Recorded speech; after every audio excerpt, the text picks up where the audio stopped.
السلام عليكم البنات، واش راكم؟ ان شاء الله راكم بخير، صحتكم لاباس. اليوم ان شاء الله حبيت نشارك معكم اطباقي اليوم الرابع من رمضان. نقول لكم حبيباتي ابداو لي الفيديو بالجام والصلاه والسلام على رسول الله. هنايا كما شفتوني عندي الحريره. واش من الحريره يا البنات؟ بنتها بنه ثقيله بنينه، واش نقول لكم روعه. هذه الحريره تاعي تاع اليوم ما فيهاش الفارينه، بس كاين بزاف ناس عندهم حساسيه ضد الفارينه ولا ضد الجلوتين اون جينيرال. الوغ هذه الحريره راح توالمكم.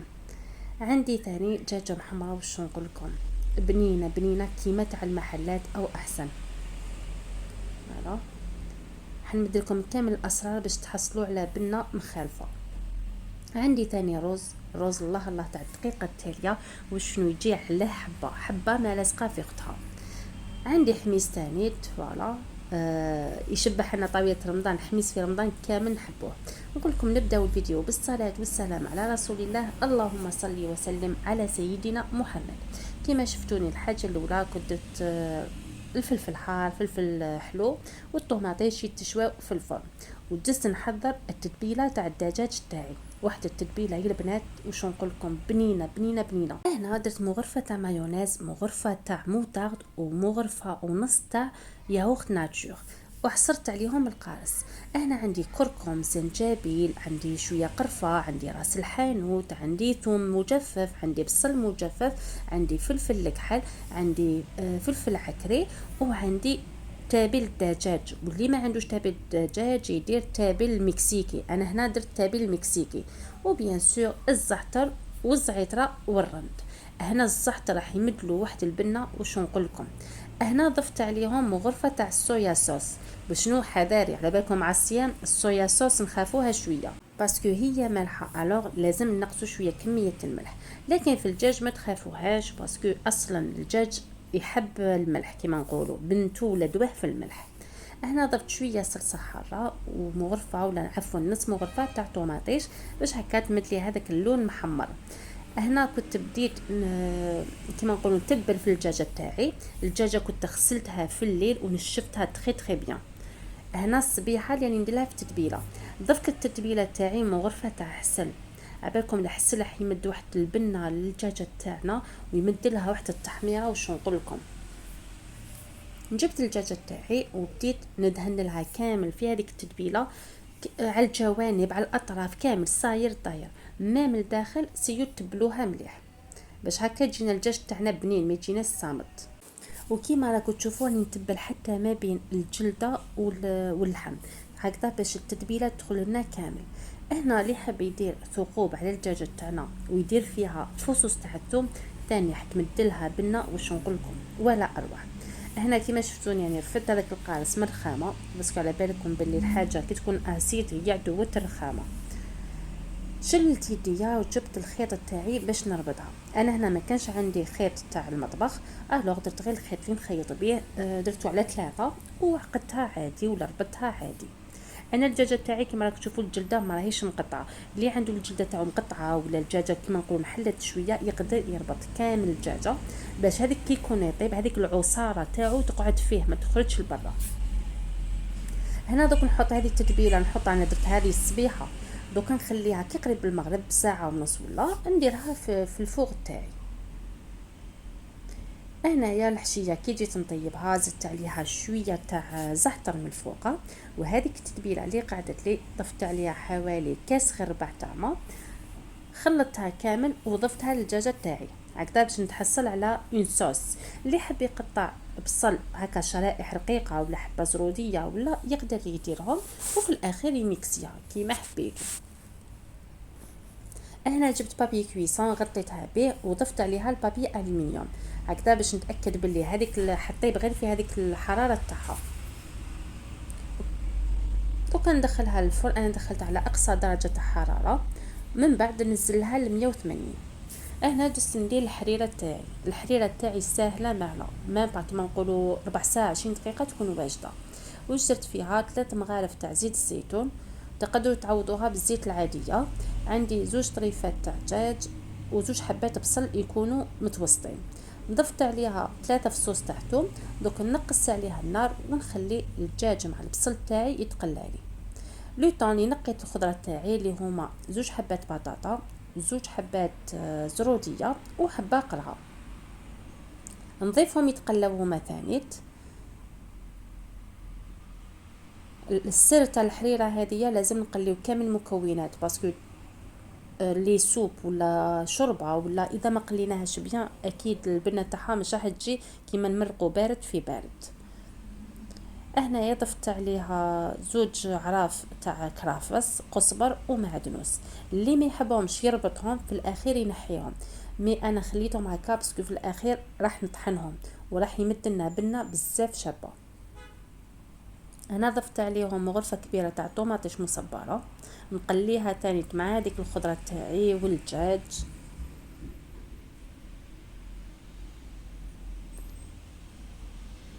هنا اذا شفنا برك شفنا غير شويه نقدروا نضيفوا عليها شويه ماء.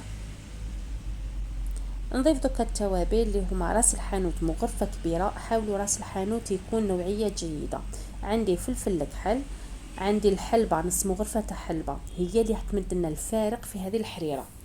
كاين بزاف اللي ما يحبوش الحلبه وانا واحده من الناس اللي ما نحبش الحلبه، لكن في الحريره نحبها.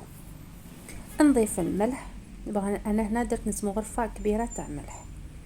هذا المقادير شوفوا دقيق زومين، نتوما اذا ما عندكمش بزاف الغاشي تقدروا ديروا نصف الكميه.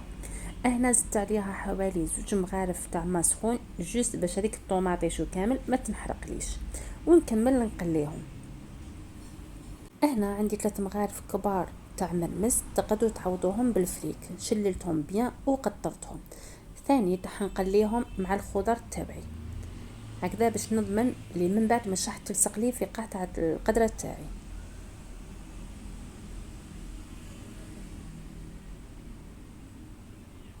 هنا كي تقلاو لي كلش مع بعض دوك نمرق عليهم بالماء سخون. هنا نمرق عليهم حوالي ريتله ونص تاع ماء، ونغلق عليهم لا كوكوت ونخليهم يطيبوا. مرسم دزت الحميص تاعي اللي كنت شويته كي برد كامل نقيته ودزت نقطعه معاكم. عباكم بلي الحميص العائله الجزائريه تحبوه بزاف في رمضان، سورتو الا كان شويه حار هكا، هو المعروف انه حار يمد كيما نقولوا لابيتي في رمضان. هنا نحاول نقطعهم هكذا قطع صغيره بالموس، سينو اللي عندها اشواق تقدر ديرهم في الاشواق وشنو ما تطحنهمش حتى يولوا ما تطحنهم غير شويه، ولا سينو على طريقه ناس زمان كيما في دارنا عندنا المهراس تاع الحطب، ما شافسكو عندكم هذاك التقليد يجي شويه طويل ماشي طويل تاع الصفيطي لا لا قل منه، هذاك ندرسو فيه الحميص ويجيب بنين. واش نقول لكم، هنا الطوماطيش ثاني قطعتها صغيره،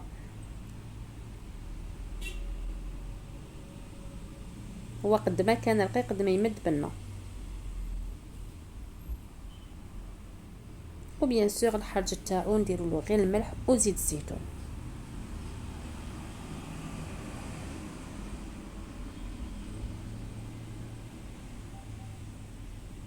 الحميص تقدروا ديروا زعما كميه نهار اللي تشرو ديروا كميه تشوها بيان، تقشروه تقطعوه ديروه في زيت الزيتون في الباطه وتغلقوا عليه، وكل مره ادوا كميه راح يقعد لكم هو. انا في العاده قبل رمضان نوجدو، مسنا كانت عندي ظروف ما قدرتش نوجد شويه تحضيرات رمضان ما كملتاش معكم اذا شدوني، مي معليش كل عطله فيها خير. هنا ضفت له زيت الزيتون، بيان سور كل واحد تزيين اختياري، تقدروا تزيدوا له الطون تقدروا تزيدوا له العظمات، التزيين يكون اختياري. انا درت له غير حبيبات زيتون اكحل. مثلا جست نحضر الرز تاعي اللي في طنجره، خصوصي دائما ديروا طنجره ثقيله ولا كوكوطه تكون شويه ثقيله. درت عليها 3 مغارف زيت الزيتون، شويه برك تاع السمن غير للبنه، سينو تقدروا ديروا السمن وحده ولا زبده وزيت كيما حبيتوا. ودرت عليه الخضرات تاعي اللي هي حبه زروديه نص حبه بطاطا شويه جلبانه، نحمصهم ونقص عليهم النار ونخليهم يطيبوا. الحريره تاعي راهي طابت، نحي هذيك الطريفات تاع الدجاج. هنا تقدروا ديروا ما ديروش فيها الدجاج، انا درت فيها مي دي فوا ما نديرش فوالا.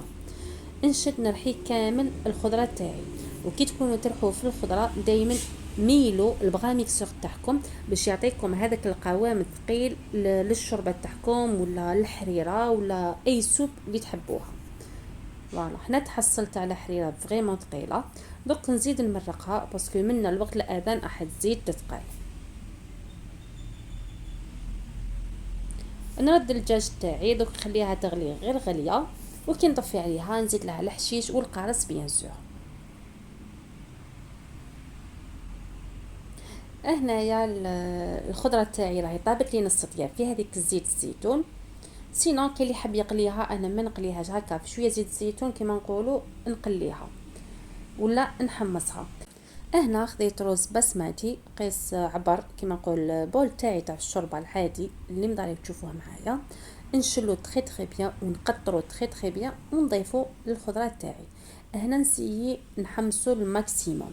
نبدا نضيف التوابل. انا درت التابل المكسيكي ودرت عليه شويه كركم والملح. فوالا دوك نحرك كلش ولا نحمص كلش. هنا تقدروا تضيفوا التوابل اللي تحبوهم، اللي يحب الهيل، اللي يحب نجمه الارض، اللي يحب القرنفل ثانيت، اللي يحب تابل الشاورما. المهم التوابل توما حرين، انا كل مره ندير توابل مختلفه. دوك نكمل نحمص كامل هذاك الروز تاعي هكذا باش نضمن باللي كي يطيب ما يطيبش كيما نقولوا معجن. هذه اسوس من لي زاسوس راح نمدها لكم في طياب تاع الرز. هنا عندي الميني بيتزا ديجا راهي طايبه ابلون.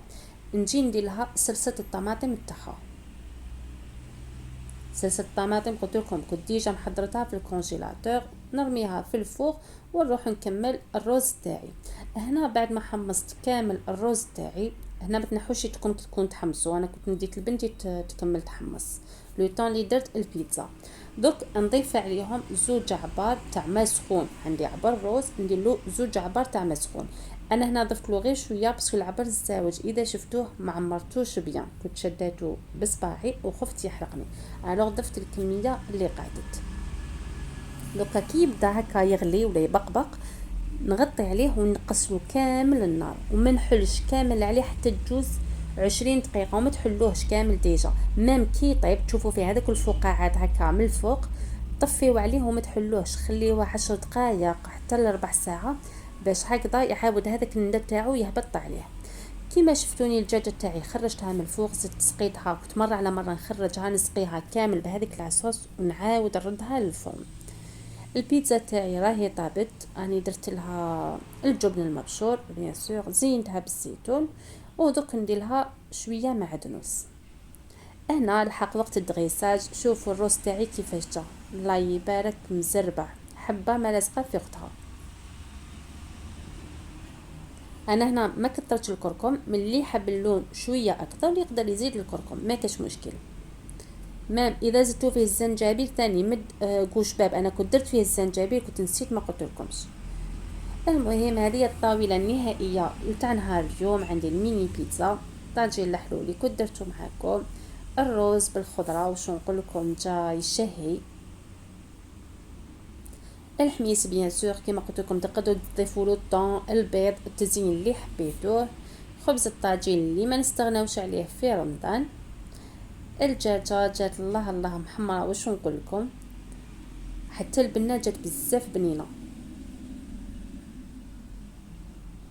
انا هنا ما كنتش خديت لكم كيما نقولوا الطاوله كامل باسكو على بالكم غير ياذن يوقفوا لك كامل عند راسك كامل جيعانين يحبوا يفطروا، الوغ صورت لكم هكا على السريع باش تشوفوا برك واش كاين فوق الطابله. فوالا هاي لكم الحريره كيفاش جا القوام تاعها واش نقول لكم روعه، جربوها البنات مش راح تندموا، الجود تاعها بزاف بنين. نقول لكم حبيباتي هذوما الاطباق تاعي تاع نهار اليوم، ان شاء الله اللهم ادمها نعمه واحفظها من الزوال. نقول لكم اللي لحقت لهنا بيان سور ما تبخلش عليا بالجيم وكومونتير شباب كيما العاده والعوايد، واللي ماشي مشتركه نقول لك اشتركي وفعلي زر الجرس وخلي لي جيم وكومونتير شباب وحلو كيما نتيا. هنا راني نسقي في الحريره تاعي، اي بيان سور الحريره دائما يولمها القارص، الوغ دائما نديرو عصره مليحه تاع القارص فيها وشويه قزبر بيان سور. الدجاجه تاعي سقيتها كامل بهذيك لاصوص اللي طابت فيها.